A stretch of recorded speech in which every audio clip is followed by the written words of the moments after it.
اور بات یہ ہے کہ حمید الرحمان کمیشن میں جو لکھا ہے ہم وہ کہہ رہے ہیں، اگر اس کے اندر کوئی چیز آبجیکشنیبل ہے اس کو چیلنج کریں، ادارے چیلنج کریں، حکومت چیلنج کرے، سب کچھ لوگ چیلنج کریں. یہ کمیشن کی رپورٹ ہم نے نہیں لکھی، اس وقت پی ٹی آئی مادر وجود میں بھی نہیں تھی، میں تو شاید پیدا بھی نہیں ہوا تھا. تو یہ کمیشن کی رپورٹ بہت دہائیوں پہلے لکھی جا چکی ہے، جو کہ پاکستان میں آج تک پراپرلی آفیشلی شائع نہیں کی گئی. دوسرے ممالک میں شائع کی گئی ہے، وہاں سے کاٹ پیٹ کے آ رہے ہیں. اچھا اگر یہ کچھ نہیں ہوا تو بھئی آپ ریبٹل میں کوئی اپنی رپورٹ لے آئے، آپ اپنی رپورٹ بھی نہیں لا رہے. مطلب کوئی رپورٹ آئے تو صحیح، پتہ تو چلے یہ حکومت پاکستان نے بنائی تھی نا کمیشن، تو اس کو آپ یا تو ڈی کلاسیفائی کریں یا کلاسیفائی کر کے اس کا ریبٹ کر کے ایک آفیشیل رپورٹ بنائیں. اب بھٹو کے قتل کو بھی سپریم کورٹ نے جج نے بیٹھ کے اس کو سنا نا، اور ان کو اس کو بھی اس کے اوپر بھی کر لیں، اس کے اوپر بھی بنا لیں جوڈیشلی، اس کے اوپر بھی سو موٹو ایکشن لے، اور 50 سال پرانا یہ بھی معاملہ ہے اس کو اٹھائے اور اس کو بھی بٹھا دے کہ جی ڈھاکہ ڈبیکل کیسے ہوا تھا. تو آپ قاضی فائز عیسیٰ صاحب سے مطالبہ کریں گے کہ وہ اس چیز کو ٹیک اپ کریں اور اس کی تفصیل میں جائیں اور اس کا بھی معاملہ جو ہے وہ حل کریں ونس فار آل؟ دیکھیں وہ تو نہ ہی کریں تو مہربانی ہوگی، کیونکہ وہ جو کریں نہیں، آج گے کل وہ ہر بندے کو خط تو لکھ رہے ہیں. اب دیکھیں نا برٹش ان کو جو ان ہائی کا کمیشن کام ان کو ہے، بھی لکھ رہے ہیں. جو ان کا کام ہے آئین کو بحال کروانا، آئین کو پروٹیکٹ کرنا، ہیومن رائٹس کو پروٹیکٹ کرنا، وہ کر لیں، وہ بڑی بات ہے. اب یہ خطوط لکھنے کا ان کا بہت پرانا جو ہے نا شوق ہے. مجھے لگتا ہے زمانہ طالب علمی میں بھی یہ خطوط لکھنے کے بڑے شوقین رہے ہوں گے، جس طرح خطوط لکھ کے اور پھر صحافیوں کو دیتے تھے، اور صحافی آج خود بتا رہے ہیں کہ جی ہمیں بلا کے ڈنر کرواتے تھے گھر پہ اور یہ کہتے تھے کہ یہ کل چلا دو.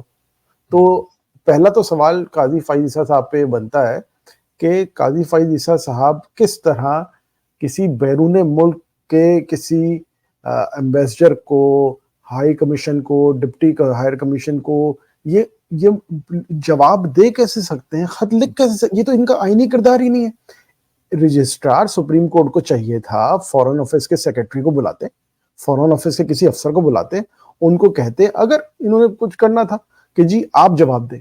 سپریم کورٹ کی جانب سے ایک ہائی کمشنر کو کے بیان کو مطلب مجھے نہیں سمجھ میں آیا کہ ان کو کیا ضرورت پڑی. بہت بھونڈا انہوں نے کام کیا اور پوری اس میں بھی میرے دنیا خیال میں. ہے فیکچوئل مسٹیکس کافی زیادہ ہیں، کیونکہ وہ لائیو اسٹریمنگ کی انہوں نے بات کی ہے، اور لائیو اسٹریمنگ والے دن ہی آپ نے دیکھا جس دن عمران خان کی اپیئرنس تھی اس دن انہوں نے وہ روک دی تھی، تو وہ تو کلیم ان کا ٹھیک نہیں ہے. Anyway. دیکھیں وہ تو ان کی بات کو سیریس لے نہیں رہے، ہم تو بات کر رہے ہیں کنڈکٹ کی. اب وہ اس کے اندر کانٹینٹ کیا ہے کیا نہیں ہے وہ تو ہمیں پتہ ہے کہ اب انہوں نے کیا کیا، 3 پیج فضول میں ضائع کیے ہیں قلم کے بھی. اب بات یہ ان کا یہ رول نہیں ہے. سپریم کورٹ کا جج کسی بھی فورن آفس کو خط نہیں لکھتا، اس کا کام نہیں ہے یہ. ٹھیک ہے. اچھا ذرا coming back to my previous point, وہ جو بات تھی کہ یہ جو وکلاء میں یا سیاسی جو لوگ ہیں ان میں کوئی فرق ہے، جس طرح بھی ہم نے دیکھا کہ آج رؤف حسن صاحب کی جو اسٹیٹمنٹ تھی وہ کتنی کلیئر تھی. انہوں نے صاف صاف کہا کہ جی یہ جو معاملات ہیں یہ فوج کے نہیں ہیں، یہ ایک فرد واحد ہیں جو کہ یہ اپنی پاور کو بڑھانے کے لیے کوششیں کر رہے ہیں. اور خاص طور پہ جس طریقے سے ان کا جو ٹون اینڈ ٹینر تھا وہ آپ نے دیکھ لیا کہ کیا کیا وہ بات کر رہے تھے. تو کیا یہ فرق آپ کو لگ رہا ہے؟ انہوں نے کہا کہ جو چیف ہیں he is responsible and wants to prolong his power. اب یہ جو دیکھیں صورتحال ہے اس میں کوئی اسرار فرق آپ کو نظر آ رہا ہے؟ اسرار بھائی کوئی فرق نہیں ہے. دیکھیں بڑی سمپل سی بات ہے، میں نہیں چاہتا کہ ہماری اندر کی ڈرٹی لانڈری بھی میں سب کے سامنے کروں، بٹ بڑی کلیئر بات ہے میں آپ کے توسط سے سب کو بتانا چاہتا ہوں. جو شخص بھی وہ بات کرے جو عمران خان بات کر رہا ہے، اصل بات وہی ہے. عمران خان صاحب نے جب نام لے دیا عاصم منیر کا، تو پھر میں کچھ کہوں، غور صاحب کچھ کہیں، باقی کوئی کچھ بھی کہے، وہ بے معنی ہو جاتا ہے. عمران خان صاحب نے بڑا کیا ہی یہ کلیئرلی اطلاعات بات. درست ہیں؟ کیا اطلاعات درست ہیں کہ عمران خان صاحب نے چیسٹائز کیا ہے، ڈانٹا ہے بیرسٹر گوہر کو کہ آپ بات کر کے پھر گھومتے کیوں ہیں، پیچھے کیوں ہٹتے ہیں؟ کوئی اس طرح کی بات ہوئی ہے؟ رپورٹ تو ہو رہی ہے. دیکھیں رپورٹ ہو رہی ہے لیکن میری معلومات میں نہیں ہے. آئی ڈونٹ تھنک سو ایسا ہوا بھی ہوگا.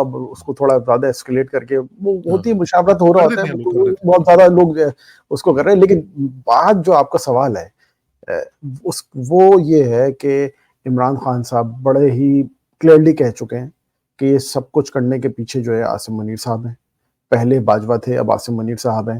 اب جو کچھ ہو رہا ہے وہ انہی کے زیر انتظام ہو رہا ہے. دوسری چیز، عمران خان صاحب کی مرضی کے بغیر ان کے پیج پہ، ان کے اکاؤنٹ پہ کوئی چیز لگنا مطلب obviously وہ ویڈیو تو انہوں نے خود سے نہیں دیکھی ویڈیو میں کیا ہے کیا نہیں, بٹ وہ نہیں دیکھی ہوگی انہوں نے. پالیسی اسٹیٹمنٹ جو ہے وہ obviously وہ آفٹر ڈیو اپروولز ہوتا ہے, اور ہماری پارٹی جو ہے مطلب ذمہ دار, ہمارا سوشل میڈیا اس حوالے سے بہت زیادہ ہے اور بڑی اسکروٹنائز ہوتا ہے, انٹرنلی بھی دیکھا جاتا ہے, ایک ایک لفظ کو دیکھا جاتا ہے. تو وہ ویڈیو وغیرہ میں اگر کوئی کانٹینٹ آ رہا ہے وہ obviously ہمارا تھوڑی ویڈیو بنائی ہوئی ہے, وہ ویڈیو کہیں بنی ہے, اس کے اندر آبجیکشن جس کو بھی ہے, مجھے بھی ہو سکتا ہے, آپ کو بھی ہو سکتا ہے, لیکن جس نے وہ کمیشن میری بنائی ہے اس کو جا کے پکڑیں. ہمیں کیا بتا رہے ہیں, ہمیں کیا کہہ رہے ہیں, ہم نے تو صرف وہ ویڈیو پوسٹ ہوئی ہے. اچھا یہ ساتھ ہی ساتھ جو ان کا انٹرویو آیا ہے جو کہ مہدی حسن کو انہوں نے دیا ہے, اور ظاہر ہے کہ وہ مشکل طریقے سے ہی دیا ہوگا, ظاہر ہے وہاں پہ تو وہ جا نہیں سکتے تھے مہدی حسن صاحب نہ ان کو انٹرویو کرنے کے لیے, تو وہ ظاہر ہے کہیں نہ کہیں انہوں نے سوال بھیجے ہوں گے. بہرحال اس میں انہوں نے یہ کہا کہ میں ڈیتھ سیل میں ہوں کیونکہ اسٹیبلشمنٹ اور سیاسی رہنماؤں پر تنقید کرتا ہوں, قید تنہائی میں ہوں اور بنیادی حقوق سے محروم ہوں.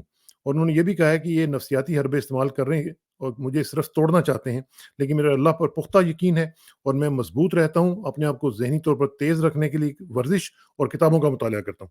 اچھا اب یہاں سے مجھے یہ لگ رہا ہے کہ جیسے عمران خان صاحب جو ہیں وہ ابھی بھی کوئی جیل سے نکلنے کے لیے بہت زیادہ وہ تڑپ نہیں رہے ہیں, وہ یہ چاہتے ہیں کہ کوئی معاملہ جو ہے جب تک ہینڈل نہ ہو, جب تک کوئی اس معاملے میں جو تیقن کے ساتھ کوئی بات سامنے نہ آئے, تو یہ جو بات لوگ کہہ رہے ہیں کہ ڈیل ہو گئی یا اس طرح کی چیزیں ہو رہی ہیں, یا پچھلے کئی دنوں سے کہہ رہے تھے کہ جی بشرا بی بی کے حوالے سے بھی, جیسے کچھ لوگ جو پریسٹیچیوٹس ہیں وہ کہہ رہے تھے جی کہ یہ بشرا بی بی کے ساتھ بڑا ان کا نرم رویہ تھا اس لیے انہوں نے وہاں پہ رکھا ہوا تھا.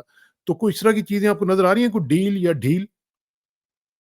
دیکھیں اگر آپ کو مطلب جو لوگ بھی کہتے ہیں کہ ڈیل یہ وہ, اتنا سب کچھ ہو جانے کے بعد نا کبھی بھی ڈیل ہوا نہیں کرتی, اور پاکستان کی تاریخ میں جو ابھی ہوا ہے وہ اس سے پہلے ہوا نہیں ہے. بہت سارے لوگ اسپیشلی کہتے ہیں آج ڈیل جو ہوا عدت والے کیس میں جو ہوا ہے وہ بھی سامنے رکھیں. عدت والے کیس میں جو ہوا ہے, پھر آپ دیکھیں ملک ریاض صاحب کے ساتھ کیا ہوا ہے, پھر آپ دیکھیں ایک شاعر جو ہے اس نے کہا کہ اٹھا لو تو اس کو واقعتاً اٹھا لیا. تو یہ سارے یہ جو کام ہیں یہ پہلے ہوئے نہیں ہیں.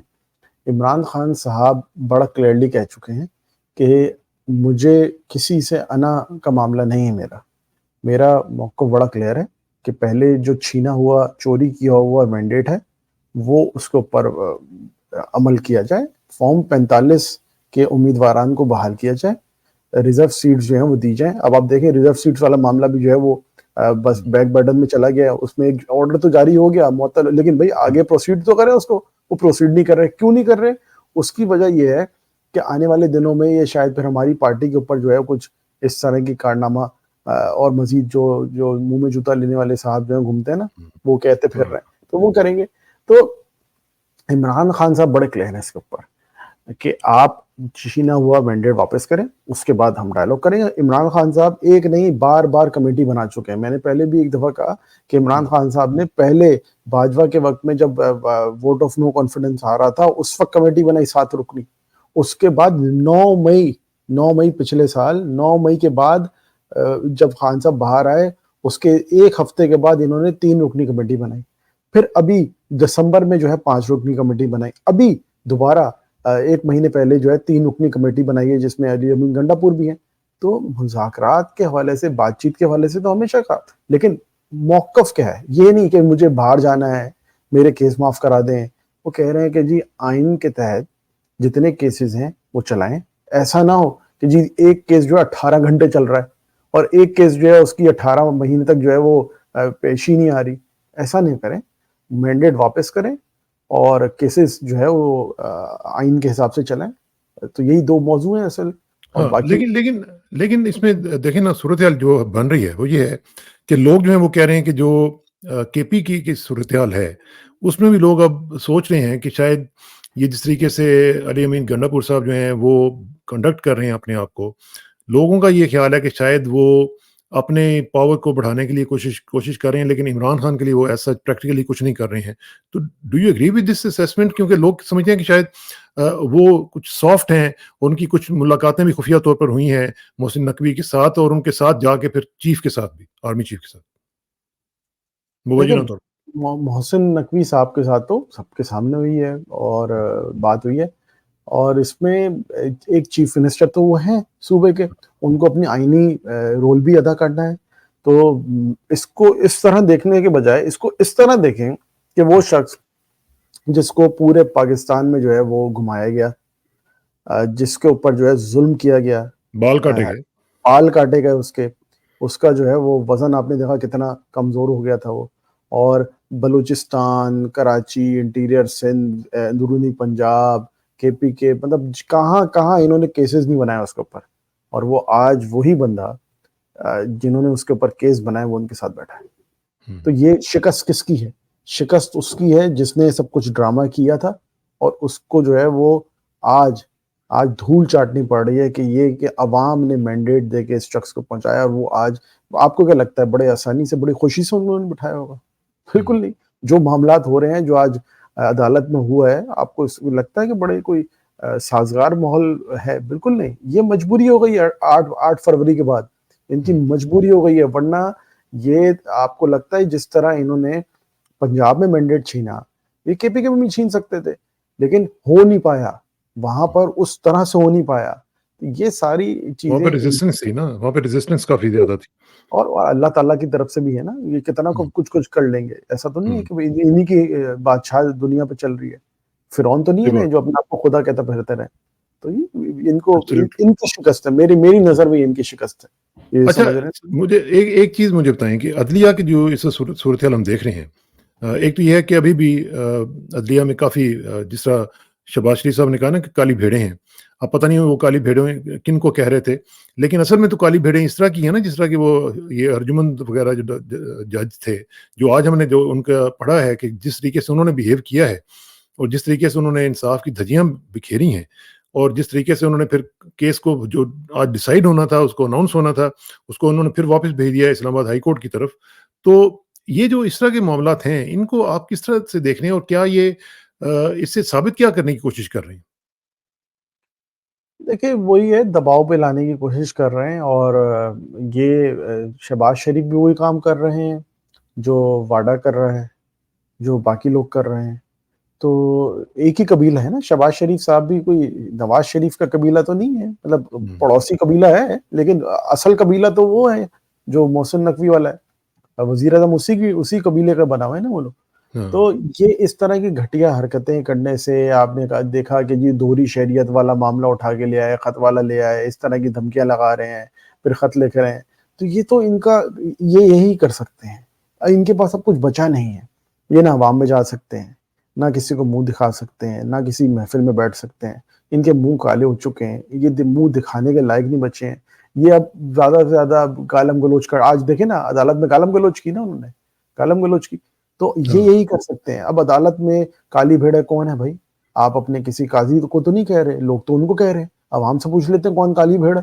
عوام تو کہہ رہے ہیں کہ جی ایک جج بیٹھا ہوا ہے جو اپنے ساتھی ججوں کے جو ہے وہ ان کو سپورٹ نہیں کر رہا، ان کو پروٹیکٹ نہیں کر رہا، آئین کو پروٹیکٹ نہیں کر رہا، وہ تو قاضی ہے.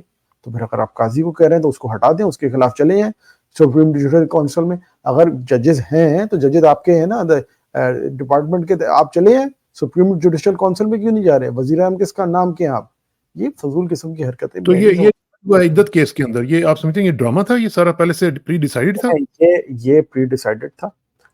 انہوں نے جان بوجھ کے اشتعال دلانے کی کوشش کی ہے. ان کا آج پلان کچھ اور تھا. ان کو لگتا تھا کہ یہ عدالت میں بکواس کریں گے، وہاں پہ نازیبہ زبان استعمال کریں گے، ہمارے لیڈران کو وہاں پر اکسائیں گے، اور وہاں پہ سنا ہے کہ خواتین کی موجودگی میں انتہائی ناشائستہ گفتگو کی ہے انہوں نے. دیکھیں وہاں پر ہماری وکیل ہیں مشل یوسف زئی، وہ وہاں پر ریپرزینٹ کر رہی تھی بشرا بی بی کو. انہوں نے بار بار جج صاحب کو مخاطب کر کے کہا کہ ان کو اس طرح کی زبان استعمال کرنے پہ روکیں، یہ اس طرح کی زبان استعمال نہیں کر سکتے. لیکن مانیکا صاحب جو ہیں وہ ان کا جب سے سافٹ ویئر اپڈیٹ ہوا ہے تو وہ سافٹ ویئر جو ہے وہ پیچ غلط اٹیچ ہو گیا ہے ان کے لیکن ساتھ. جج کا بھی تو کانڈکٹ دیکھیں نا، جج کو روکنا چاہیے تھا نا، جج کی اپنی تو ایک اس کی بھی تو ایک. دیکھیں جج کو روکنا چاہیے تھا. اب ان کے پیچھے بندوق لگی ہوئی تھی، کسی کی ان کے بچے کو کڈنیپ کیا ہوا تھا، کسی رشتہ دار کے گھر بم کا برسانے کی تھی. اب ہمیں نہیں پتا کیونکہ ان کے بیڈ روم میں کوئی کیمرہ وغیرہ بھی ہو سکتا ہے لگا ہوا، کچھ بھی ہو سکتا ہے. جو ہمیں سامنے آ رہے ہیں خطوط میں تو یہی پتا چل رہا ہے. لیکن پھر بھی آپ دیکھیں کہ اصل پلان یہ تھا کہ اکسایا جائے وہاں پر عدالت کے اندر اس طرح کا معاملہ کیا جائے کہ گتھم گتھا ہو جائے، عدالت کی جو ہے وہ بالکل اندر جو ہے وہ ہنگامہ ہو جائے اور کچھ اور نتیجہ نکل کے آئے. لیکن آپ سلام پیش کریں ان سب کو، ان خواتین کو، ان لیڈران کو جنہوں نے بڑے ہی مطلب بردباری کا مظاہرہ کیا اور ریئیکٹ نہیں کیا. ورنہ ان کا مجھے لگتا ہے پلان کچھ اور تھا اور بڑا سنگین پلان تھا اور بڑا ہی میں اللہ کا شکر ایسا کچھ میں ہوا سن نہیں. رہا تھا لطیف کھوسہ صاحب کو، وہ یہ کہہ رہے تھے کہ عمران خان صاحب جو ہیں وہ ہفتے کے اندر اندر بری ہو سکتے ہیں. تو یہ جو اس سے صورتحال لگی ہے، اس میں تو مجھے لگتا نہیں ہے کہ جو یہ ڈیلیئنگ ٹیکٹکس استعمال کر رہے ہیں، عدت کا والا معاملہ بھی دیکھ لیں، پھر سائفر کا والا جو معاملہ ہے اس کو پتہ نہیں اب کسی اور اس میں بھی کوئی نہ کوئی ڈرامہ نظر آئے گا. اسی طرح جو باقی ہے توشہ خانہ وغیرہ دوسری چیزیں، وہ نئے نئے بچے اس کے جمہورے پیدا ہو رہے ہیں. تو مجھے تو نہیں لگتا کہ یہ ہفتے میں یا مہینے میں بھی عمران خان صاحب کی رہائی ممکن ہو سکے. Do you agree with?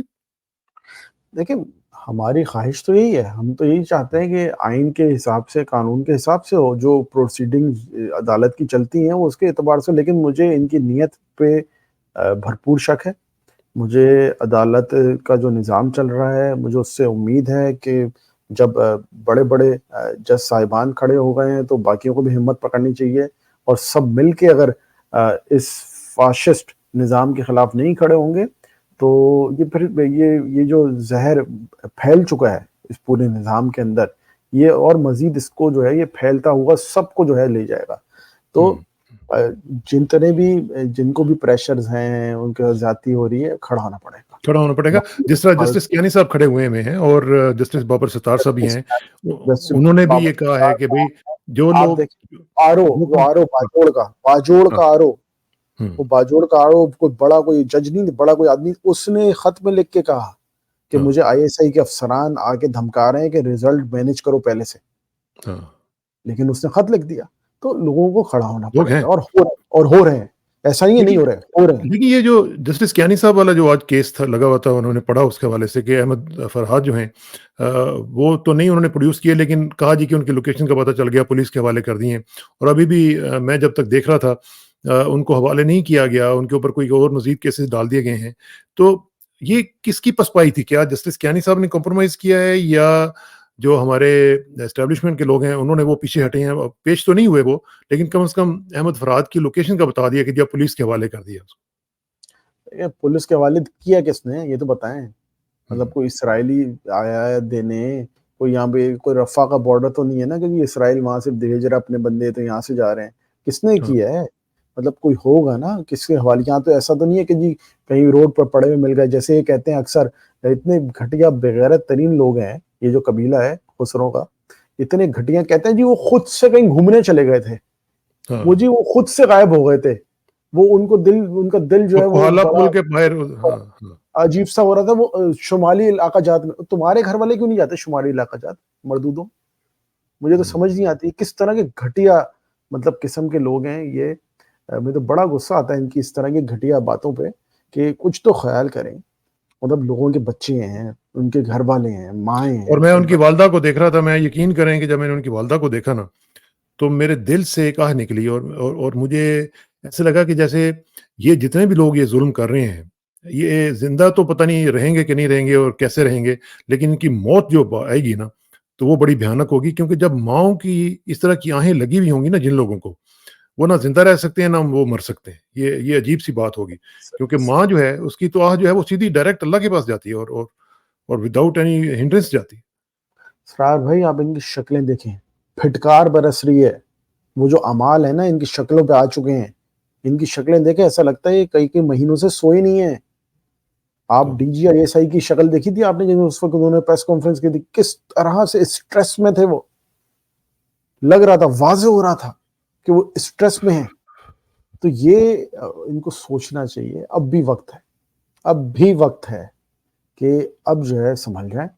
اور اگر میرا ان خیال کو ہے کہ یہ جو اب انہوں نے کام کیا ہے نا یہ ملک ریاض والا، یہ مجھے لگتا ہے کہ یہ ان کو ہانٹ کرے گا. کیونکہ ملک ریاض کے پاس تو دنیا جہان کی ہر چیز موجود ہے نا. وہ تو انسائیڈر ہے نا، اس کو تو ہر چیز کا پتہ ہے کہ یہ کیا کیا کرتے رہے ہیں اور کیا کیا چیزیں اس کے پاس ہوں گی. یہ اس کے آفس میں انہوں نے جو بھی حملہ وغیرہ کیا ہے میرا خیال ہے کہ وہ ساری چیزیں اپنی جو ہیں وہ باہر لے گئے جا چکے ہوں گے, ان کے پاس ریکارڈ وغیرہ وہیں پہ باہر ہوگا, پاکستان میں نہیں رکھا ہوگا انہوں نے. دیکھیں یہ انہوں نے کوئی ریکارڈ حاصل نہیں کرنا ہے, انہوں نے صرف ہراساں کرنا ہے. یہ ہراساں کرنے کی ہوتی ہے ترکیب کہ جی ہم آپ کے جو ہے وہ لے جائیں گے, یہ کر لیں گے, وہ کر لیں گے, اس طرح انہوں نے کرتے ہیں. بٹ بات یہ ہے, میں تو اس کو دوسرے پہلو سے دیکھ رہا ہوں کہ عمران خان نے قوم میں جو حقیقی آزادی کا انجیکشن لگایا ہے اس میں ملک ریاض بھی انقلابی ہو گئے ہیں. ہاں یہ بھی عجیب بات ہے. آپ سوچیں کہ جس سے کوئی توقع نہیں رکھ سکتا, اور وہ بندہ جو ہے, مطلب آپ سوچیں لوگ بڑے نکتہ چینی کرتے تھے پرویز الہی صاحب پہ, باقیوں پہ, مطلب اور بھی شخصیات پہ, لیکن دیکھیں کیسے کھڑے, زبردست طریقے سے کھڑے ہوئے, مطلب قوم سیلوٹ پیش کر رہی ہے ان کو, سروں پہ تاج پہنا رہی ہے ان کو, مطلب کس طرح کے شخصیات. اور یہی ہوتا ہے کہ تاریخ میں انہی لوگوں کے نام لکھے جائیں گے, باقی جتنے ہیں ان کو تاریخ جو ہے وہ تاریخ میں صفحات پہ ان کو لعنت ان پہ برسری ہوگی. اور یہ اس طرح کے جو ہے اس طرح کے لوگ جو ہیں وہ یاد رکھیں. ملک ریاض صاحب نے, میں کوئی ان کا مداح نہیں, میں پرسنلی مجھے نہیں, میری کوئی واقفیت وغیرہ کچھ بھی نہیں, بٹ ملک ریاض صاحب نے سٹینڈ لیا ہے.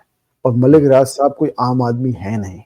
ملک ریاض صاحب ان آؤٹس ہر کسی کے کئی دہائیوں سے جانتے ہوئے آ رہے ہیں. تو اور زرداری صاحب کے تو بڑے خاص الخاص رہے ہیں.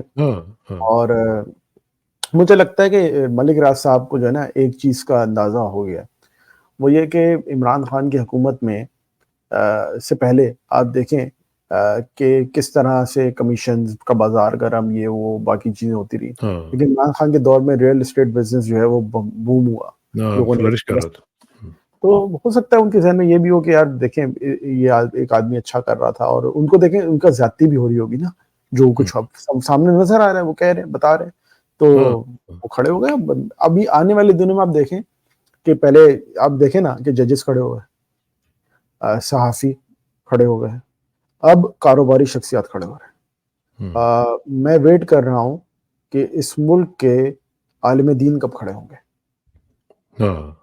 میں اس دن کا انتظار ہے, اور بڑے سارے لوگ جو ہیں وہ کہتے ہیں میں کوئی بیوقوف ہوں کہ مجھے اس دن کا انتظار ہے, مجھے نہیں کرنا چاہیے بٹ مجھے انتظار ہے. مولانا فضل الرحمان بھی تو کھڑے ہو گئے ہیں.